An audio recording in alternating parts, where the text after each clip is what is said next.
What's up, everybody? Billtendo back here, and I know I haven't done an episode of The Good Chair in quite a while, and that's where I interview your favorite creators and maybe some you don't know about that you need to know about. And so today I'm going to be talking to Lydia, who has quite the interesting life story.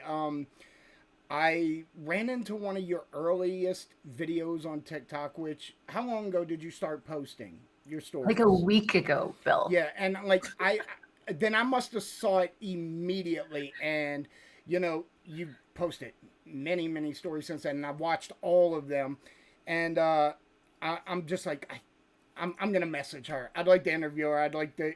There's some things I want to know about. So, um, so why don't you tell us basic, give us a basic outline or start at the beginning, however you Yeah. want to jump into it.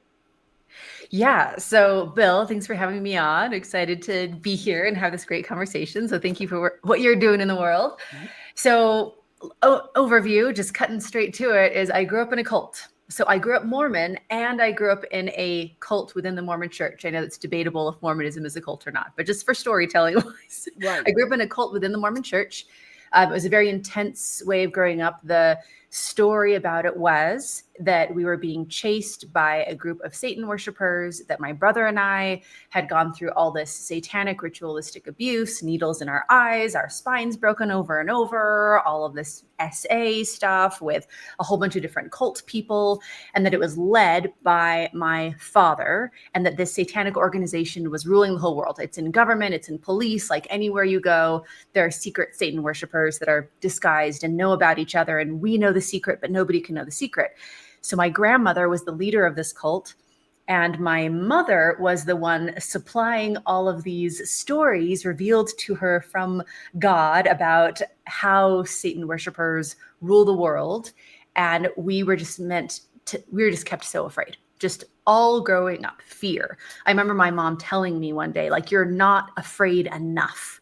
She's like, the more scared you are, the more safe that you will be. So that's how I grew up. And it's like this story that is so bizarre that you don't even tell your best friends. Like it just Right. didn't come up in casual conversation. So last week I was like, well, maybe I'll just tell strangers on TikTok. And and I and did. and you've gotten a great response, right? Like people are. It seemed to be in your comment sections. People are extremely supportive and also extremely fascinated. And not to put too much of a hat on a hat here, but basically, just from your outline there, I'm gonna assume this kicked off around the time that the U.S. experienced the Satanic Panic, because Yeah. I grew up in the deep South. I'm originally from New Orleans. My uncle was a pastor. My father ministered when I was young. And so, you know, I experienced the full brunt of Satanic Panic. All of my friends listening to Kiss. I can't listen to Kiss. Stands for Knights in Satan's Service, you know? Like, actually, that was probably the best thing that came out the Satanic Panic because I wasn't allowed to listen to Kiss. There was some great stuff that came out of it, right? Right, right, right, Um, right. so yeah, absolutely. I didn't know that anyone else knew about this story that I had been told until I was an adult and left the cult. So I thought I was the only one in the world. And I start sort of opening up to a close friend and telling him about how I'd grown up. And he's like, I heard a podcast about this. I was like, wait, what? Like, I'm the only one in the world that knows about this or that's been through this. What do you mean you heard a podcast about it? He's like, yeah, it was called the Satanic Panic. And in the 80s, there was this. I know a little bit of background now if you want to go into it that I've learned since then. But Sure. essentially, in the 80s, yeah, there was true allegations, and people were finding out about how much child abuse was happening. And people in, Christian churches, Mormon faith, probably how you grew up, Bill, they were sort of freaking out, not believing that this could happen. And in reality, it's mostly happening within families. Right. And so what a lot of these Christian churches did is they started this fervor in the story about, like, well, it couldn't be our people, it's probably Satan. and it's probably Satan that's kidnapping our children and abusing them and then giving them back to us all brainwashed. And so there was this panic around satanic symbols and satanic groups, and it was a huge cultural thing. And my family just happened to hear that and make it into a very personal story in our family and created their own little cult out of it. And that's sort of how it all came in. But it was a cultural thing. It was a Oh, big thing. People are still impacted by it. oh, absolutely. You know, I still laugh about it quite often with some of my friends, and sometimes I talk to my wife about it. She'll tell me something, and I'm like, "That's not real. That's from the Satanic Panic of the '80s." You know, Yeah. and you know, people had so many crazy stories. You know, one time we weren't allowed to go to a playground because someone had sacrificed a bunch of cats on the teeter totters. I specifically remember that being a thing, and you know, but Yeah. so you were born Mormon, right? Yep. Okay, and raised in the Mormon faith, and then your grandmother led a cult inside of that. Can I ask you a story that prefaces this? Because you said that, according to your grandmother, your father ran the satanic group that was after you, and you know, I mean absolutely no disrespect here, but your father's Asian, correct? Chinese, if I Yep. remember Correct. properly from You your got stories. it. Now correct me if I'm wrong, because I am not Mormon. I was raised, you know, Italian Catholic. But generally, it's very hard for other races to be accepted into Mormonism at all. Like, we're at a point where black people are just starting to get accepted into Mormonism. As a matter of fact, some of the older Mormons talk about the mark of Cain actually being black skin. Yep. Absolutely. So, yes, on the white side of my family, we were like Mormon pioneers that crossed the plains and like developed sort of the, Mormon Utah and all of that. So I've got a Mormon history on the white side of my family that goes way, way back. Uh-huh. And then my mother, after generations of pure whiteness, decides to get married to this Chinese guy. And my grandmother is very displeased about this. And I think that's probably one reason why the story came up. But yes, like I grew up in very white Utah. I didn't see another Asian person until I was in high school and like went on a trip out of town. Like there was no Mm-hmm. representation. So absolutely, if you ask Mormon people, they're like, we're all the same and we all love each other and everyone be Mormon. But in the lived experience in the Mormon church, Right. there's a ton of racism, and it's very difficult to feel a belonging if you're not white. Like I got all the Mormon points, I did all the things, but there was this underlying, but I can never quite reach the top level if I'm not white. So Right. yeah. And because you feature somewhat Asian, that I'm sure that played a part in your Mormon upbringing. Yeah, well, I'm half Chinese, so I look different than everyone around me, which was Mm-hmm. a hard dissonance because I don't feel othered, right? Because I grew Right. up with just the white side of my family. So that was confusing to me. But then also part of the story of the satanic panic, or, at least the cult in my family was you can know that somebody's a Satan worshiper most likely if they're Asian. So I was terrified of Asian people. Like if I ever like saw someone in the grocery store, we went to another city and there was another Asian person, like I would have physical reactions. Like I would cry and I would shake because I was really scared of Asian people because I was told that they were out to unalive me. Or we can probably say the real thing here. Yeah, I don't yeah, know yeah. if we need to use social media words or where this is going. So Yeah, right. You could say whatever you want because I actually curse on my YouTube channel and on my podcast all the time. It doesn't matter. all right, great. I just wanted to check in You before I can started say the saying the word words. kill. Yeah, it's so weird for me when I'm making videos on TikTok and I have to use words like unalived, or we use the term essay when we talk about certain things, Yep, exactly. because if not, your video gets suppressed. I made a video one time where I said shit, and the video got 8 views, and I'm like, and my last video got like 1,000.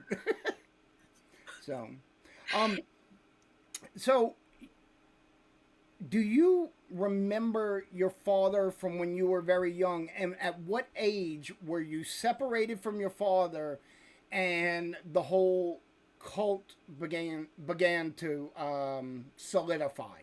Yeah, great question. So I do not have early memories of my dad. Mm, My mother and father were divorced probably by the time I was 1, 2 years old.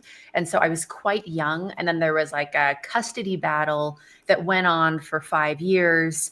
So I do have some memories of visitation of my dad. And it was by court order supervised visitation. Like he couldn't touch his kids, he couldn't hug his kids even when we were there in front of him because of all of these allegations from my mother and my grandmother.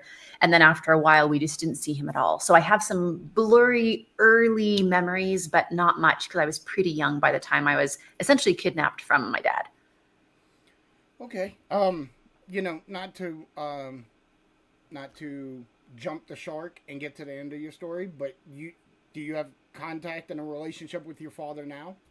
I do. So after I found out that the story that I was told was a lie, because the original story was your dad will never give up trying to kill you, he'll keep chasing you.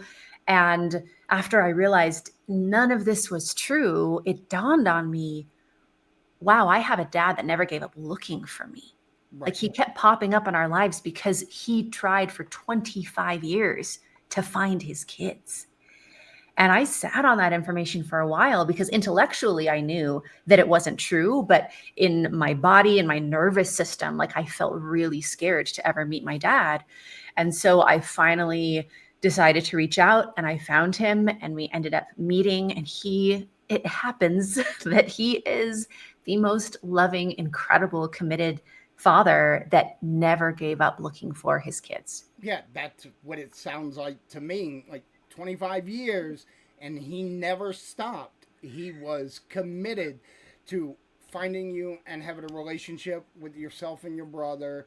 Yeah. So the brother relationship doesn't happen because he's still involved with. Yes. Yes. So, my grandmother is still the charismatic cult leader that she is, and she sort of holds all the power. I'm the only one who got out. So, my mother and my brother live in her basement, and my brother lives in a room where they deliver food to his door. He doesn't come out. He doesn't have a job. He's never been on a date. He's never gone to college, and he's almost he's like mid 30s, approaching Wow. 40. So yeah, that's what's happening. So he cut off contact with me. They told him something. I have no idea what it is, but about 12 years ago when I found my dad, my family, cult family found out that I was in contact with my father. They cut me off and they told my brother something that he has never talked to me since. But you obviously don't know what that is. Yeah, I wish I could ask him. So if we can backpedal a little bit here, I watched your video just a little while ago about the watermelon. And so, I I also heard your story about the ham, and I'm going to ask you to talk about that for just a second, but just know this comes from a place of some kind of understanding from me. We we were not wealthy by any means, and food insecurity was a definite thing. I remember one point in my childhood eating grits for breakfast, lunch, and dinner for like 2 weeks straight. Yeah. Because that was what we had. So I I'd like to talk about what it was like for you as a child growing up, because you stated that on your videos. So I'm trying to give information, maybe say some things that you said on your videos because these people haven't seen them yet. Which, as soon as you guys see this video, you have to run to TikTok to see all of these videos. It's so fascinating, and I don't mean that in a negative way. I am so glad you're happy and healthy, and you have a wonderful life now. That is amazing, but um, so your grandmother controlled all the funds, all the money in the family. When you worked, money went to her. So you guys were basically very poor and food insecure. And will you tell us about the ham specifically? Because I understand that.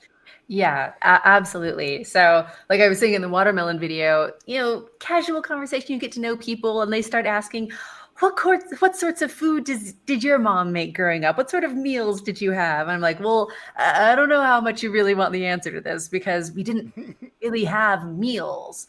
So, and I don't know all the labels. I wish I knew more, psychology wise, what was going on with my mom. But she just how I lived the experience as a child is there was a lot of extremes.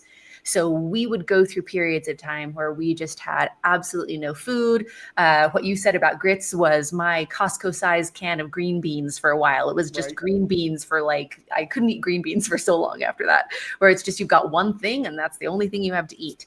So we would go through not having enough food. And then on the other side of that, sometimes my mom, I don't know, like once a year would just get all of this energy and make like a huge meal, like a ham with all of the sides. And there was just this massive meal and it would just stay on the table, never be put in the fridge, never saran wrap ever over anything. It would just stay there until like way past when it was moldy, like it would turn into a pile of mold. But until that point, my brother and I, that's how we ate. We just went by and got a little bit of ham.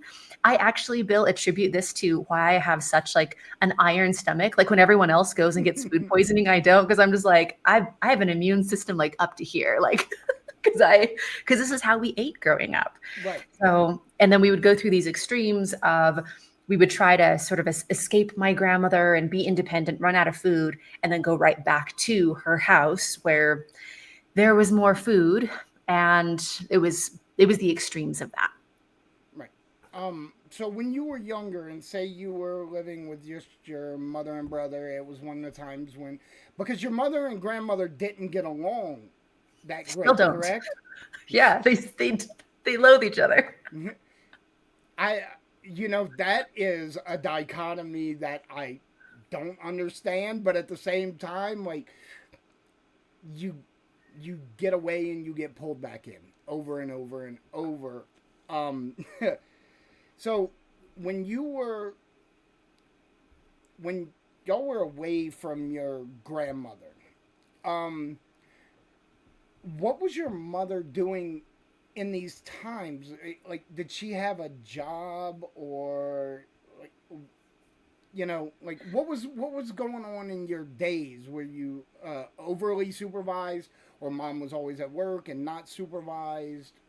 Yeah. So we were homeschooled. I'll put that in quotes because it was pretty much no schooled, right? Like there were just the long periods of time where I didn't go to school. Right. So when we were away from my grandmother, my mother did a lot of sleeping. I remember when I was in school, there was like one of those little worksheets when you're little in third grade or whatever that you fill out, and you're like, "What does your mom like to do?" And I filled out sleep because that was the only thing I ever saw her do. And my mom was like, "You can't put that on a worksheet." Like, she's like, "You can't do that." But that's what she would do. She would sleep. We would go to the library for long amounts of time.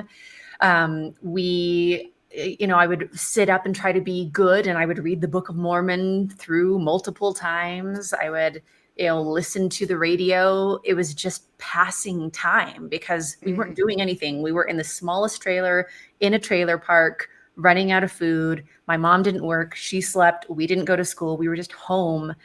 So that's essentially how I passed a lot of my days. So uh your mother there I definitely wanted to ask you about this. Your mother remarried and you have told several stories. I believe his name was Dan. That's what I called him. Yeah, Okay, I've got to so remember to call him Dan. so we're calling him Dan.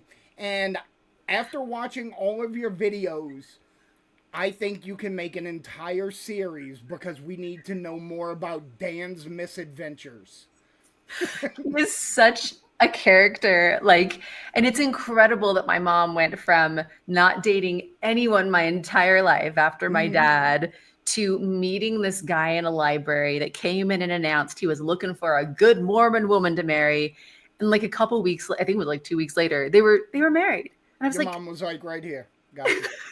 yeah, she's just like, I'm like, okay. Oh, this guy, he just had the most wild stories, the most unhinged behavior. Yeah. That was Dan. Just, Dan was around for a while. So, yeah, I feel like you should, when you feel like you're caught up with your life in the cult stories, I feel like people would be very interested to hear the misadventures of Dan. So, because Yeah, thank you for that feedback. For sure. There's some wild stories there. you're welcome. We all have like those wild people in our lives, and I'm like, I want to know more about Dan. So, one of the things you talked about in your videos is that all of the women in your family are being poisoned by all of the men, whether it's your grandfather poisoning your mother or your father. I mean, your grandfather poisoning your grandmother, or your mother being poisoned by your father. Yep. Um, so is this like every woman gets poisoned, and how do you know you're being poisoned? Yeah, so this is the story, right? And this Okay. this bill these were some of the first seeds that were planted of like, maybe there's something off about what I've been told my whole life, because what is the likelihood that all of the women in my family only find poisoner men to be in their life? So my grandmother always talked about, Gma saying G-pop poisoned her, and I'd be like, how do you know? And she's like, well, I was in my bed and I was weak, and it was hard to get up, and I had my water bottle next to my bed, and I accidentally pushed it over, and it fell on the TV Guide, which was, if anyone, that dates everybody, but like, Yes. the TV Right. Guide was like a magazine that people had back in the TV days. She's like, it fell on the TV Guide and the image just started bubbling. And I realized that my water was full of poison because of how it reacted when it fell on stuff. And, logically looking back now, I'm like, well, if something's like acid that's burning through a TV Guide, wouldn't you feel that? Yeah. So, there were things that I just didn't question. So there was all the stories of, how she was poisoned. And then my mom talked about how my dad poisoned her, and, she was feeling weaker and weaker every day. Or, I was especially tired one day. I'm just realizing, looking back, my mother probably slept a lot back then too. But she's like, I was especially tired and I woke up and you and your brother were just shaking and terrified because your dad had kidnapped you. And I was home asleep because I was poisoned. And then when she met Dan and they were together, she came to me one day and she's like, Dan is poisoning me. And I just remember thinking, like, surely this is kind of a rare thing. Like, Well, how it are we it finding all seems the poisoners? it seems like they have a type. A type, right? It's just like, do you poison? I'll set you up on a date with my mom. That's her type. Right. Um. So I'd like the people that watch this to kind of get a feel for what it was like for you while you were younger in the cult. Like, you were not allowed to do so many things because it was a trigger. And you you talked about how you were told that there were boxes of evidence. You Mm-hmm. were told that you were kidnapped, and all of these horrible things were done to you, needles in the eyeballs, your spine broken, and all of these other things. But somehow you forgot all of them and healed from all of this physically.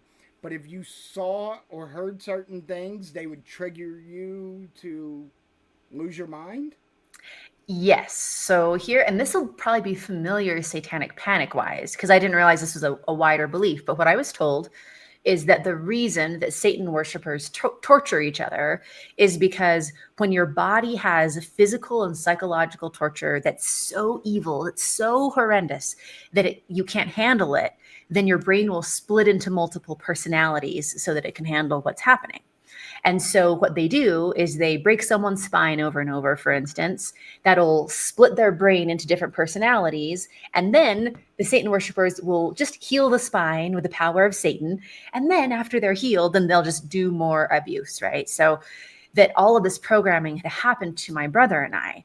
So, although we had forgotten about the abuse, which was only a miracle because all of these people were going without food and water at the suggestion and command of my grandmother, because that's the only way that we would be protected. Because going without food and water in the Mormon church is like a strong prayer. So, like, the only reason you don't remember this horrendous abuse is because of all of our prayers just holding you together barely. But if you see anything that is a satanic trigger, all of the things that you are forgetting are going to come back. Your personalities are going to split into multiple different pieces, and you will be completely under the control of Satan. So, like Bill, growing up in the Mormon church, as a young girl, you're expected to go and take care of the other kids. And I remember being afraid to take care of the other kids because I'm like, well, what if my personality split and I get triggered and I end up hurting someone and not knowing it? Like, I wasn't just afraid of the outside, I was afraid of the inside. I was afraid of me turning into an evil person controlled by Satan. So yeah, that was the story. So we were constantly being protected from triggers. We couldn't see certain toys, we couldn't hear certain words, we couldn't be around certain people. It was constant. So, if you might not even know this, but how did your grandmother form this cult, and how wide was it really? I also know that you said your grandmother had a call list that she would call a bunch of people over and over to pray and fast for your soul. Um, how many people would do all of this, and how did this get started by your grandmother? Yes. So when my mother and father were sort of in the divorce stages, my mother started spending lots of time with my grandmother, and they were sort of creating the story. And I don't, who knows exactly how it was formed. I don't Mm-hmm. know if it was like, let's create this lie, or if it was like, oh, it's probably this and it's probably this. And so they started creating the story about why us kids couldn't be around my dad anymore. And that what they landed on was because he's the leader of a satanic, organization. And so they started attaching all the satanic panic stuff to my dad. Now, that was happening. And my grandmother, she has always been someone that has had a huge network. And this is like before the internet, right? Mm-hmm. So she was rodeo queen, and, she was bride of the year and very involved in the Mormon church, all the sort of leadership positions that women can have in the Mormon church she had. Right. So she's a networker. Like, she has all of these friends and all these people. So as these stories were coming up, she just starts talking to her friends. And she's got, I mean, probably hundreds of people that she's consistently calling and updating, and they're coming over to the house and she's telling them the story. And like, we're terrified as a family, but then there's this outer circle of all of her friends that are also terrified about what Satan worshipers are doing to us. Mm-hmm. So it was widespread, like, it was very intense within our family, but then there was this whole sort of phone train of people that were getting constantly updated. The good old phone tree from the 80s, right? Yeah, exactly. It was the satanic cult phone tree. Right, right. Oh boy. That that needs to be a t-shirt. Yep, yeah, probably. But that was really how I have language for it now, but how the brainwashing worked in our cult, Right. because she was telling the story sometimes, 20, 50 times a day. And she would sit me down next to her and I would listen to it over and over, the same story repeated. And that's brainwashing. Yeah. So, one good thing that comes out of that is, you recognize all of these things now, and it makes it a lot harder for someone to take advantage of you as a person now. So it gives you a strength that you may not have otherwise developed.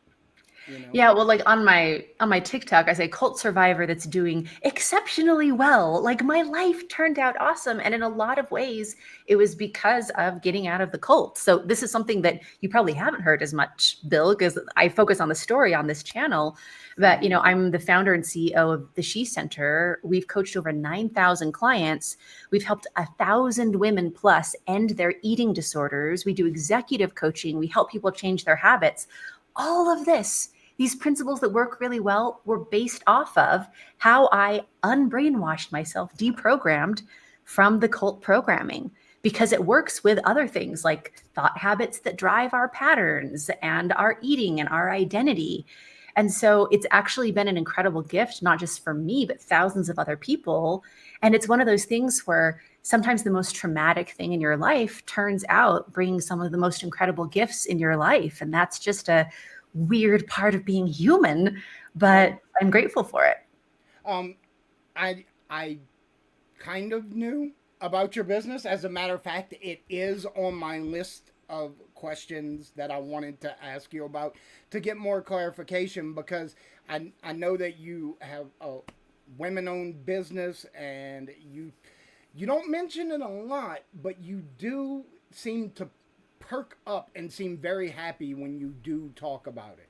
Oh, thank you for noticing that. Yeah, like this is my life's work and one of the most rewarding things ever. And just a reminder that when we're going through some of our darkest times, like it truly can end up being one of the greatest gifts in our life. So, yeah, happy to share in that. But this, honestly, Bill, last week when I started this account, this was just my personal account where I'm going to tell these weird stories. And we have Right. another TikTok channel at the She Center that's our whole like mission in the world, but this was going to be a totally separate thing. But I'm like, well, I mean, however the people come into our world, wonderful. So Right.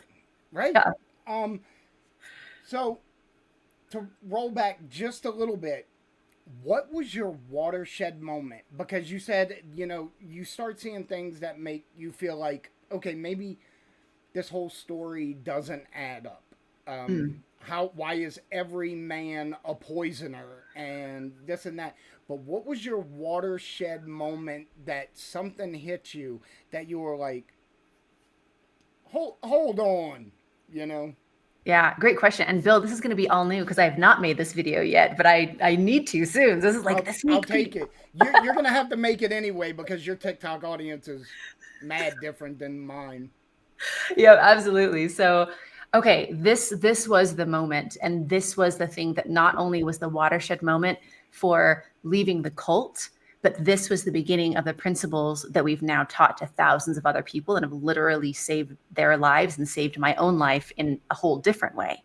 So what happened was my mother received, while I was in college, a revelation from God that my dad was dead and that we were safe.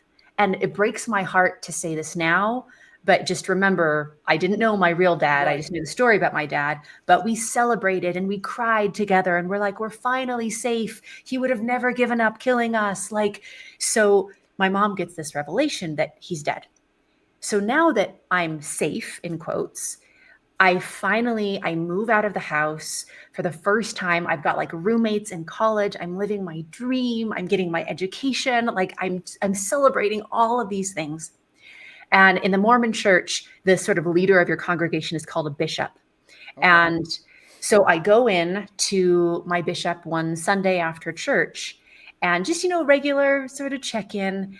And my bishop looks at me and he's like, "Hey, your dad got in contact with me. He's trying to get in touch with you."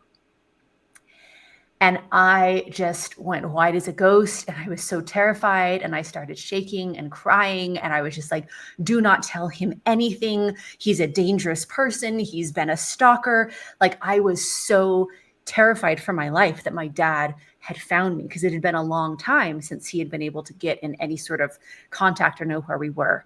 So I freaked out. I run out of church. I call my mom and she's like, don't go home. There could be Satan worshipers in your house ready to kill you. So don't go home. I'm shaking. I'm crying. I'm waiting for her to come and pick me up. And so I start calling my roommates, Bill. I have 3 other roommates, and I'm like, hey, I know I haven't told you this, but I have a stalker, and he found me, and there may be dangerous people in the house, and lock the doors and lock the windows. So now all my roommates are totally freaked out because I'm telling them that they might be killed because there are people that are going to break into the house. So I don't go home.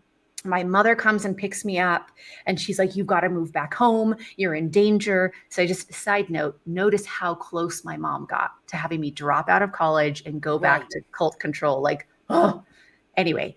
So I'm terrified. I move back home. I like have my mom go and get my stuff out of my apartment because it's like dangerous for me. And what my mom does is she's like, well, now that he's found you and you're in danger, we have to get the protection of law enforcement. So that day, like shaking and crying, she drove me around to the police stations of every single city within like a large radius, like because there was a bunch of sort of little cities surrounding the bigger city. So I went to police station after police station, and she had me rehearse the same thing that I've been taught all growing up. Mm-hmm.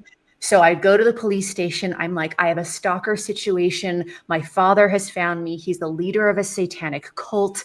He is a murderer. He's a rapist. So I was going through all of this. And here is the cult mistake that my mother made.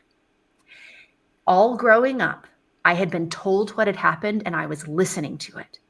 But in that moment, Bill, was the first time, because remember, it's all supposed to be a secret. Right. It was the first time I was saying it with my own voice. And when I heard myself say it, I remember for the first time ever, I had this thought in my mind of like, well, I hope that's true. Mm-hmm. Like, that seems like a really intense thing to say about someone if it isn't true. It was the first moment of doubt. And as I said it over and over, I started hearing how insane it sounded. Right. And so what I learned about my brain that day was the starting of the principles of how to not believe the thoughts that drive your fear and drive your behavior. And that was that big watershed moment of, whoa, maybe this isn't true, because now that I'm saying it, I've got to be in integrity with it being true. And how do I actually know all this is true? That Right. changed everything.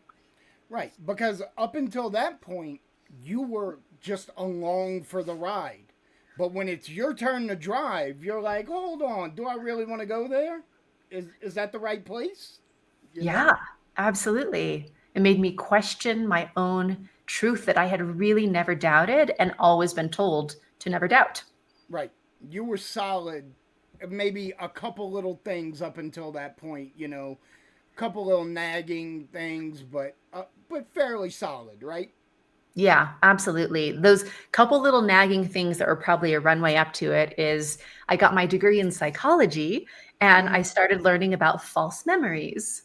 And I Oh was like, boy. oh, interesting. So that planted a seed. And then when my mom was like, Dan is poisoning me, that was another like, what are the chances?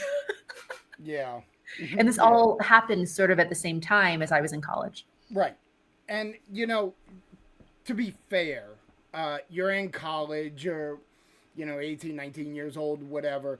This is when you're really developing your what is going to be your adult identity, your critical thinking skills, because as a 12-year-old, you don't really need to be a critical thinker, especially when grandma and mom are going to do all the thinking for you and make sure that you don't have a whole lot of thoughts of your own because you don't want to stray.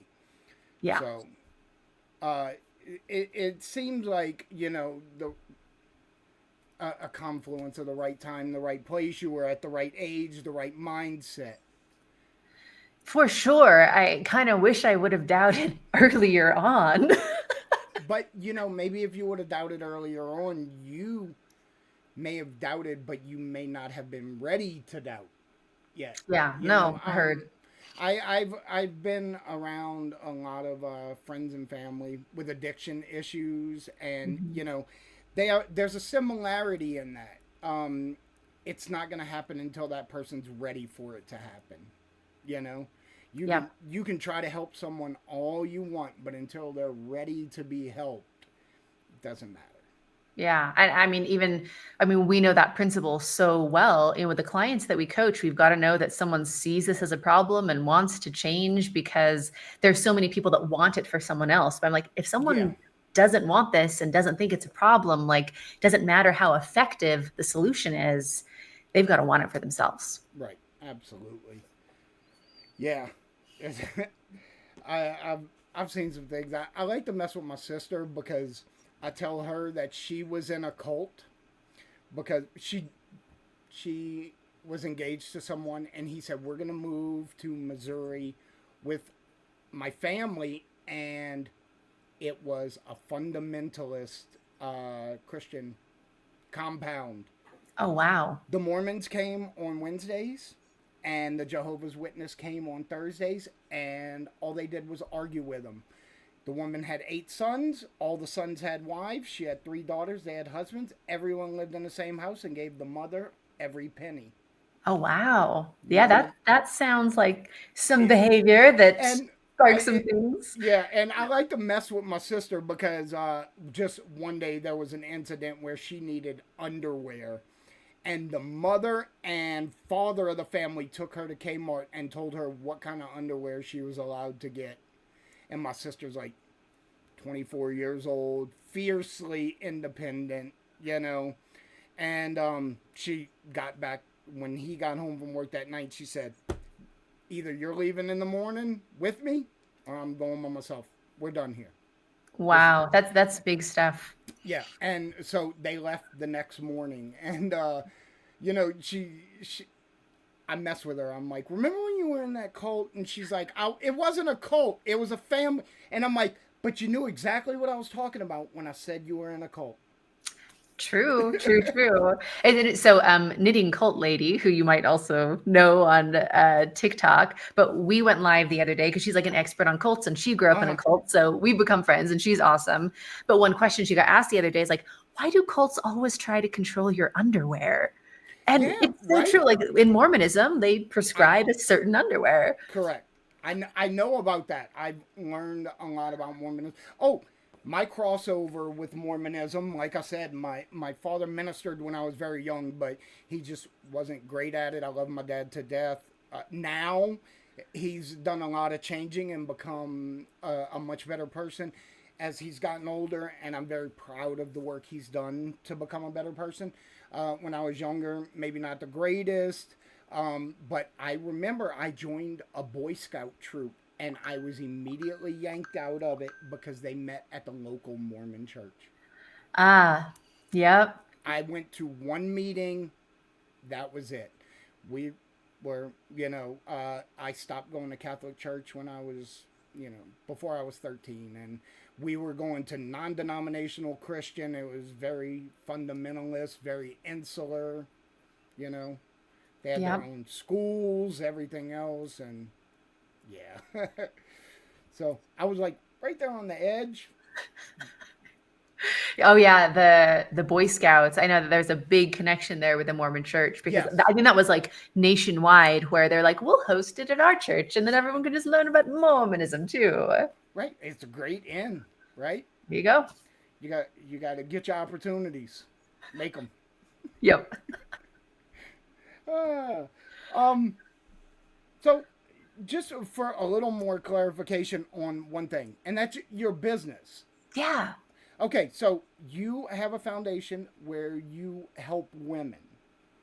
So we help anyone who needs help and is a fit for us. So for instance, we Okay. do we do leadership training for the US Army. So when we talk to their leadership, 75% of the leaders we talk to are usually men and 25% are women. So we we embrace lots of different people who want to make changes, but as the She Center, we believe that uplifting women's voices and leadership and influence is a solution for most problems in the world because those stem from the missing influence and empowerment of women. And Right. so that's our mission because we find it to be the highest leverage, most effective thing is to uplift women.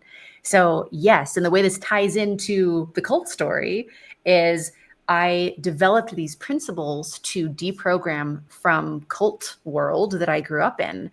And it was incredibly effective. I was able to let go of the fear. I was able to get married and have a daughter and, graduate summa cum laude. And like, I did well in life and had a lot of peace around my cult background because of that. And I thought that it was just like, I'm so glad that I figured out how my brain worked. And then I sort of like put that in a little box and like, I'll never see you again. And then I moved on with life. Then my career turned into health coaching and then a business coach. So I ended up being in the top, 1% of health coaches in the country. And I started training other health coaches to build their business. Trained over 400 health coaches, had a group of clients, over 8,000 people. It was very successful. And Bill, I developed a life-threatening and secret eating disorder. I was completely out of control. I was terrified. I tried for years, just everything to get out of it. And everywhere that I went had the same message of you're broken. You're always going to be broken. You're never going to figure this out. The best you can do is just manage an eating disorder for the rest of your life, which is the sort of conventional thinking in the medical world and what a lot of people think. And I was like, there must be a way to just not have an eating disorder anymore. And it occurred to me, I'm like, I wonder if I use the same principles to deprogram from the cult, if I could deprogram from diet culture and my eating disorder.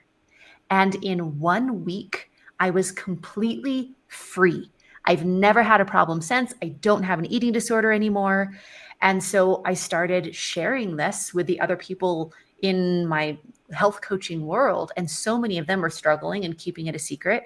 And we had women 55 years of bulimia, 10 years of binge eating, couldn't even remember not having an eating disorder, all sorts of in between.